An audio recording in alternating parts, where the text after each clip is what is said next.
আসসালামু আলাইকুম, welcome back to my new video. আজকে আপনাদের সাথে শেয়ার করব ভেজিটেবল পাস্তা রেসিপি। এই পাস্তাটা অনেক বেশি হেলদি আর বাচ্চারা অনেক বেশি পছন্দ করে। বাচ্চাদের লাঞ্চ বক্সে এরকম একটা পাস্তা দিলে বাচ্চাদের পেটও ভরে আর সবজিটাও খাওয়া হয়। তো আজকে এরকম মজার একটা আর হেলদি একটা পাস্তা আপনাদের সাথে শেয়ার করব। আশা করি ভিডিওটা আপনাদের খুবই ভালো লাগবে। তো পুরো ভিডিওটা অবশ্য না টেনে দেখবেন। তো চলেন কথা না বাড়িয়ে ভিডিওটা শুরু করা যাক। ভিডিওটা দেখার আগে লাইক দিয়ে এবং কমেন্টস করে ভিডিওটা দেখা শুরু করবেন। এই যে আমি এখানে দুই রকম পাস্তা নিছি, একটা হচ্ছে লম্বা আর একটা এরকম। তো আমি এখানে একটা প্যানে লবণ আর হচ্ছে একটু তেল দিয়ে দেন এগুলোকে সিদ্ধ করে নেব। তো পাস্তা সিদ্ধ করাটা দেখানোর কিছু নাই, এটা সবাই পারে। তো এখন আমি এগুলাকে ঢেলে দেব, ঢেলে সিদ্ধ করে নেব। এই যে আমার পাস্তাটা সিদ্ধ হয়ে গেছে, এখন আমি ঠান্ডা পানি দিয়ে এটাকে ধুয়ে নেব। আর পাস্তাটা বেশি সিদ্ধ করতে যাবেন না, না হলে এটা দেখতেও সুন্দর লাগে না, খেতেও মজা লাগে না। এখানে 1 কাপের মতো তেল দিয়ে দিলাম, রান্নার তেল। তো এরপর দিয়ে দিতেছি পেঁয়াজ আর 3টা কাঁচামরিচ।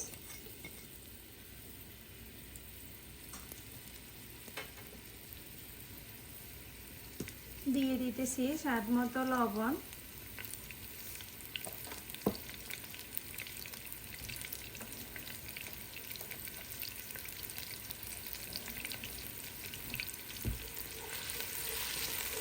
এরপর পেঁয়াজগুলোকে একটু বাদামি কালার করে নেব।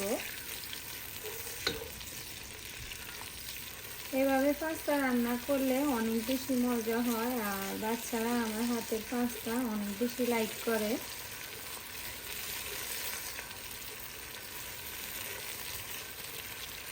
তো আজকে আমি এই পাস্তাটা রান্না করতেছি, আমি একটা পার্টিতে যাব। তো সব বাচ্চারা আমার হাতের পাস্তা অনেক বেশি পছন্দ করে, তো ওখানে নিব এই জন্য। আর ভাবলাম যে আপনাদের সাথেও একটু শেয়ার করি।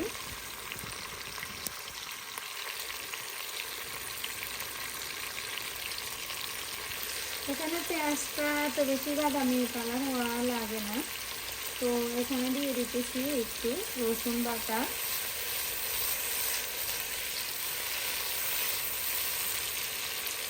যেহেতু একটু পাস্তাটা বেশি, আমি 2 প্যাকেটের মতো পাস্তা রান্না করতেছি, তো এই জন্য 1 টেবিল চামচের মতো দিয়ে দিতেছি রসুন বাটা।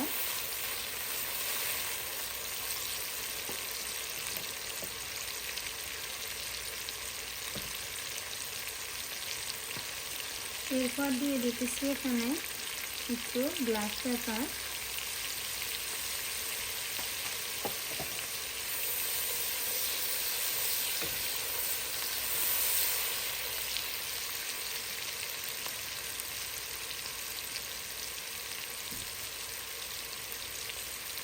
এরপর দিয়ে দিতেছি 1 চা চামচ পরিমাণ জিরার গুঁড়া। জিরার গুঁড়াটা দিয়ে সব মশলাকে আমি ভালো করে মিক্স করে নিতেছি।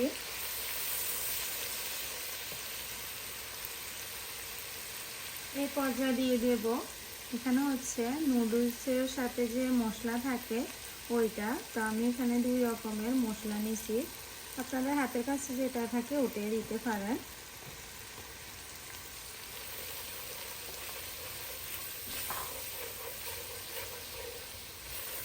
দিয়ে আমি ভালো করে এটাকে মিক্স করে নিতেছি। আজকে আমি ব্রোকলি দিয়ে গ্রিন পেপার, রেড পেপার এগুলোকে মিক্স করে পাস্তাটা রান্না করে দেখাবো। তো এগুলো কষানো হয়ে গেছে। এরপর আমি এখানে দিতেছি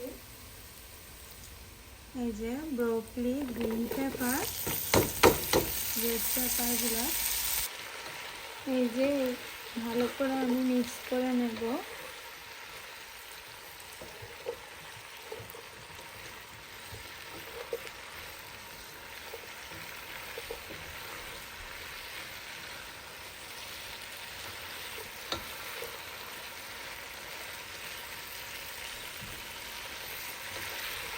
এগুলো হতে কিন্তু বেশি সময় লাগে না। একটা ঢাকনা দিয়ে দেবো। এই যে 5 মিনিট পর ঢাকনাটা উঠালাম।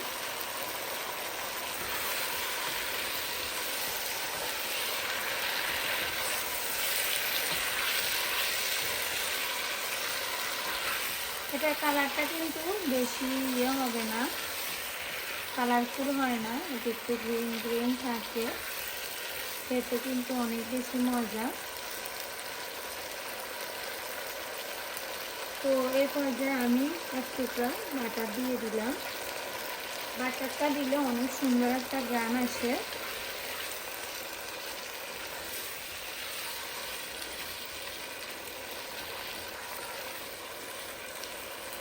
এখন একটা ঢাকনা দিয়ে দিলাম 5 মিনিটের জন্য, ব্রোকলিটা একটু কুক হওয়ার জন্য। ব্রোকলিটা এমনভাবে সিদ্ধ করতে হবে যে বেশি কুক যেন না হয়, না হলে খেতে ভালো লাগে না।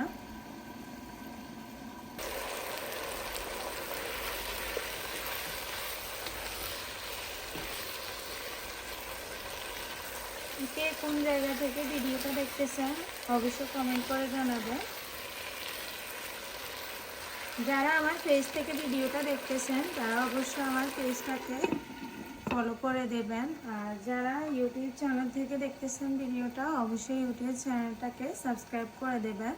আর যারা এই কাজগুলো অলরেডি করে ফেলেছেন তাদেরকে অসংখ্য ধন্যবাদ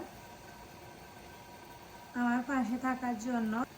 আপনাদের কাছে একটাই রিকোয়েস্ট, ভিডিওটা দেখার আগে লাইক এবং কমেন্ট করে ভিডিওটা দেখা শুরু করবেন, যেন আমি পরের বার আপনাদেরকে রিপ্লাই দিতে পারি। তো এ পর্যায়ে আমি দিয়ে দিতেছি টমেটো কেচাপ।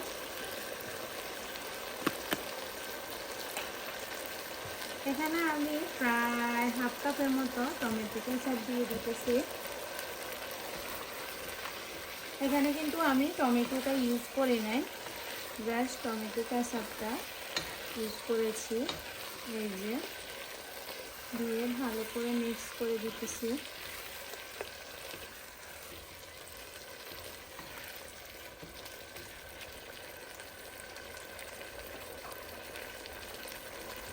এ পর্যায়ে আমি আবারও ঢাকনা দিয়ে ঢেকে দেব 5 মিনিটের জন্য।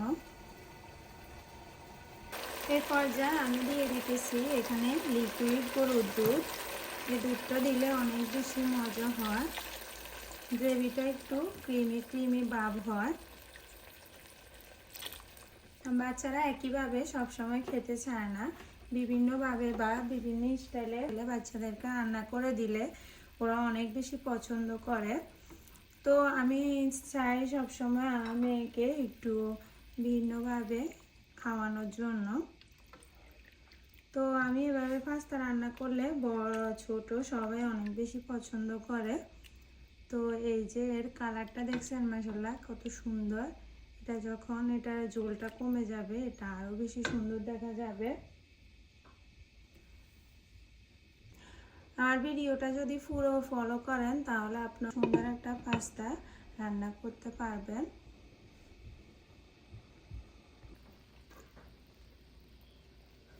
এই যে দুধটা দেওয়াতে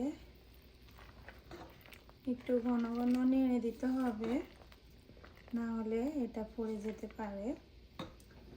তো এ পর্যায়ে আমি দিয়ে দিতেছি পাস্তা। এই যে পাস্তাগুলা বেশি শক্ত না আবার বেশি নরমও না, একদম এরকম। তো আমি বেশি করে পাস্তা নিছি, আমি একটা পার্টিতে নেব এজন্য।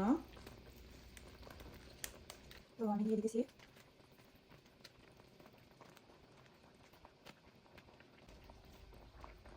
পুরো ভিডিওটা অবশ্যই না টেনে দেখবেন, তাহলে বুঝতে পারবেন কতটা সুন্দর আর কতটা ইয়ামি হয়। তো আমি ভালো করে মিক্স করে দিতেছি।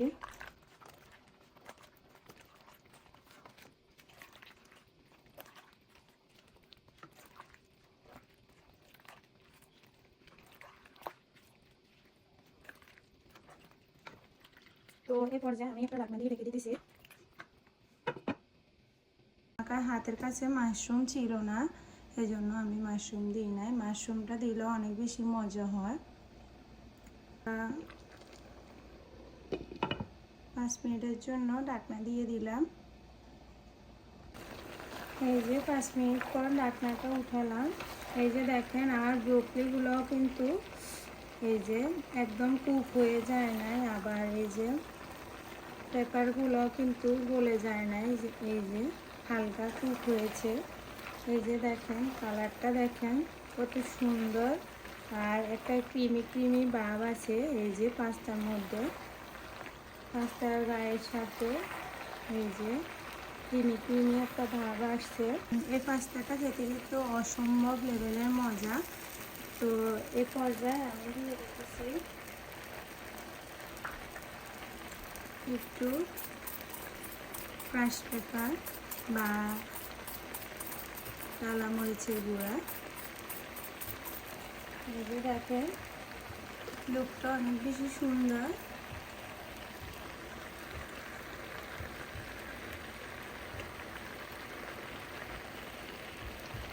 এই যে আপনাদের সাথে আমি একটু সার্ভ করে দেখাইতেছি। এই যে দেখেন কতটা ক্রিমি, আর দেখতে দেখছেন কতটা সুন্দর আর ক্রিমি।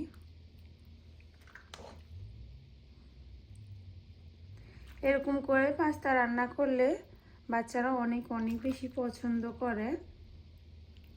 তো আমি আমার মেয়ের জন্য এভাবে রান্না করি।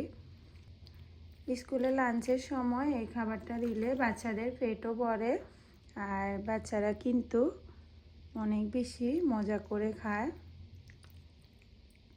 তো দেখেন কতটা সুন্দর।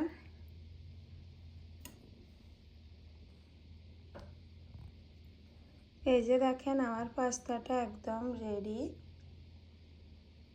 এই যে দেখছেন কালারটা কত বেশি সুন্দর, আর খেতে অসম্ভব মজা। একদম গরম গরম ধোঁয়া উঠতেছে।